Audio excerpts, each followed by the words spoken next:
lalahi tiakuza yehe wangi lalahi tiakuza yehe Timanginu baba kwa tianzaraha Timanginu kwa ratifia faraha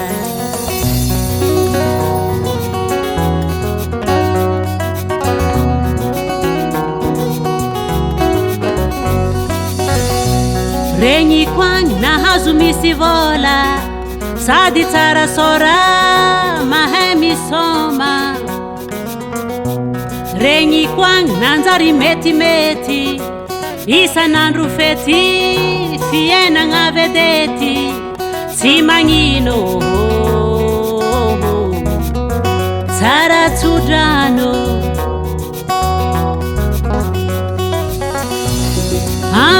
Lalahi tiakuza yehe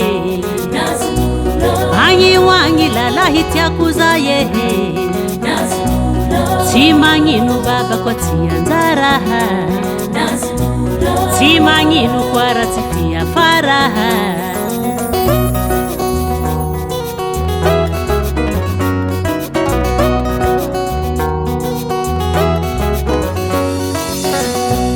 Renyi kwang na hazu katikati Atenga tisirahe mangala droati Renyi kwang na hazu tangu vatu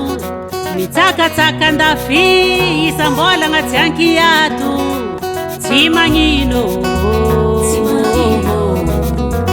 Tara tudrano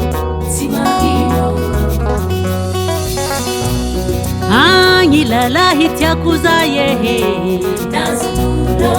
wangi lalahi tiakuza yehe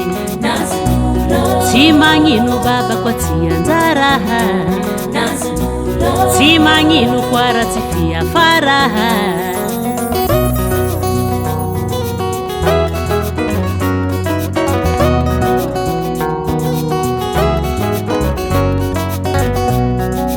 Ravu za mahita no taf Sisi ala helu tara tudrano no pap Tafita suwa mizairingi Kwa misfutwanga mandalova Faza watu adres tiniova Adres tiniova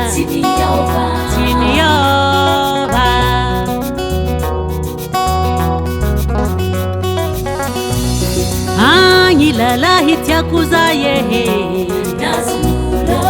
wangi lalahi tiakuza yehe Timanginu baba kwa tianzaraha Timanginu kwa ratifia faraha